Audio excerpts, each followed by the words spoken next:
It was in Roswell on the night of July 2nd, 1947, that the Wilmots and the Woodies first glimpsed a mysterious flying object plummeting towards Earth.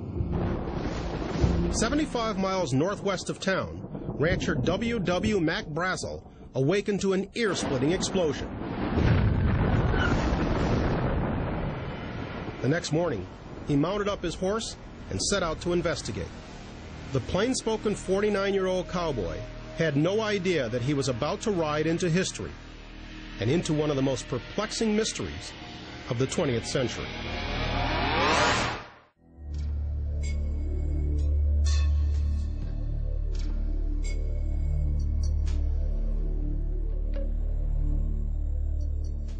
"75 miles outside of Roswell, the team of archaeologists and volunteers are about to break ground at the Foster Ranch. The hope is that 6 days of digging and sifting will finally answer the question, what really fell to earth there in July of 1947? This is the first penetration of the ground by excavation equipment on the Foster Ranch dig in September of 2002.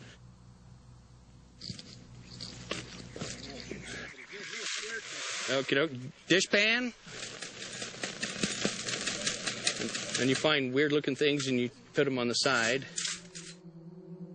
The land that Dolman and his volunteers are excavating hasn't changed much since 1947. Back then, Foster Ranch foreman Mac Brazel didn't have a team of archaeologists or a metal detector. All the 49-year-old cowboy had was his eyes, ears, and years of experience running a ranch. In all that time, he'd never seen anything like what he discovered on that steamy July morning.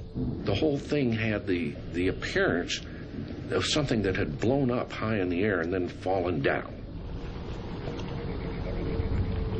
Whatever it was, his sheep wouldn't cross.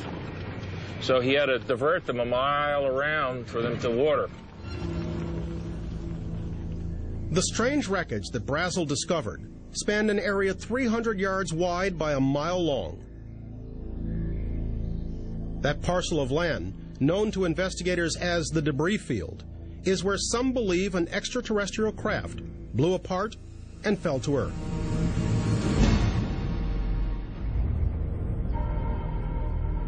At the time, Mac Brazel didn't know what to make of the rubble that was strewn across his ranch.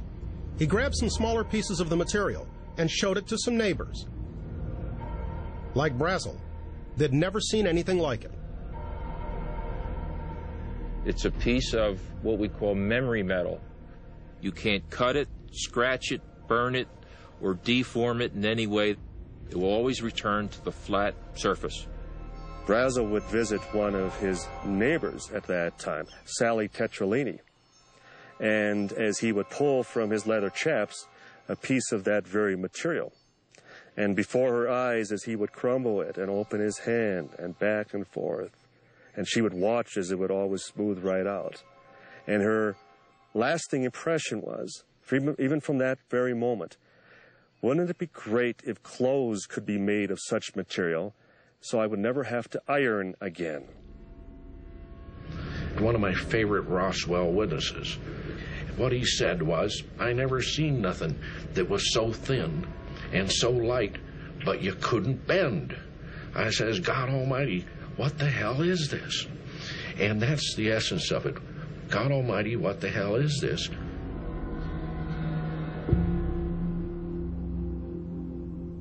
That night, Brazel dropped into a local bar and once again shared the tale of his extraordinary discovery. His buddies there told him of the recent wave of UFO sightings. Someone suggested there might even be a cash reward for the wreckage he'd stumbled upon. I think Mac was just a plain, straightforward cowboy who thought he found something unusual and who may have had some hope for a reward, because at that time, with all of the excitement during the initial flying saucer flap, something like $3,000 total was being offered for physical evidence of what these flying saucer things are. So he was probably motivated by that and just basic patriotism to bring this stuff in. What blows the lid completely off this is when the rancher, Mac Brazel, comes to the Chavez County Sheriff's Office, reports to Sheriff George Wilcox that there's this huge debris field of unknown origin that he cannot identify. While Brazel was at the sheriff's office, a call came in from Roswell DJ and newsman Frank Joyce. It was a slow news day, and Joyce was looking for a scoop. The sheriff puts a man on the line, and it turns out to be W.W. Brazel. He's quite upset, and as the conversation went along, there were some rather sensational subjects came up, and I ultimately recommended that he go to the Roswell Army Air Force Base and give this information to those people, as they were flyers and would know what to do about anything that flies. Colonel William Butch Blanchard, the commanding officer of the Roswell Army Air Base, ordered Major Jesse Marcel to investigate Mac Brazel's discovery. Jesse Marcel Sr. had a very important job. He was the staff intelligence officer of the 509th Bomb Group, which was the only atomic bomb delivery unit in the whole world. It was his job to investigate aircraft accidents or anything of that nature. So it was not unusual for him to be called out for field duty. Major Marcel and Captain Sheridan Cavett traveled to the Foster Ranch and spent a day gathering the strange wreckage. Marcel was so intrigued by the debris that on his way back to the base, he stopped by his home to show his family what he'd found. My dad came into my room very excited, and he wanted to show us some material that he'd found. I think the inclination or intimation there was this was part of a flying saucer. Out of all the debris that I saw that night, the strangest thing that I recall seeing was the beam or the I-beam. Years later, Jesse Marcel Jr. commissioned an artist to recreate the mysterious I-beam. I recall picking it up like this and looking at the inside surface and seeing the symbols. The color, the purple-violet hue. I have not seen anything that looked like that before nor since. The strange hieroglyphic-like symbols left the Marcel family with the eerie feeling that something extraterrestrial had indeed crashed outside of their small New Mexico town. Had a flying saucer really fallen into the Army's hands? And if so, what were they going to tell the American public?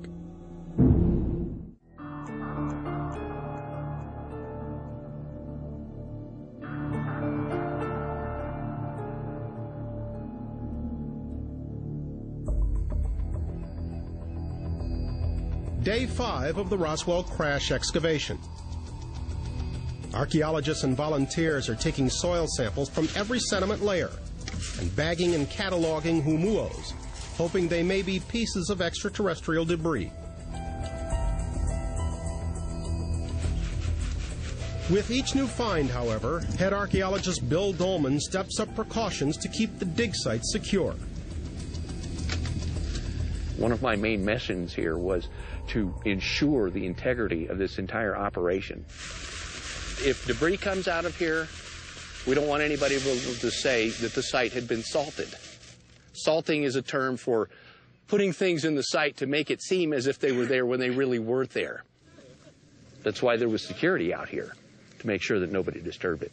Okay, Vicki, I want you to step in front. We had specific security concerns given the fact that there's a lot of notoriety with the incident in Roswell. Every person that's involved with this group are signed to confidentiality agreements. We maintain access control, identification of people when they come and go. Yes, is anybody scheduled to come in? We have a vehicle coming in. Okay, we're going to move to intercept.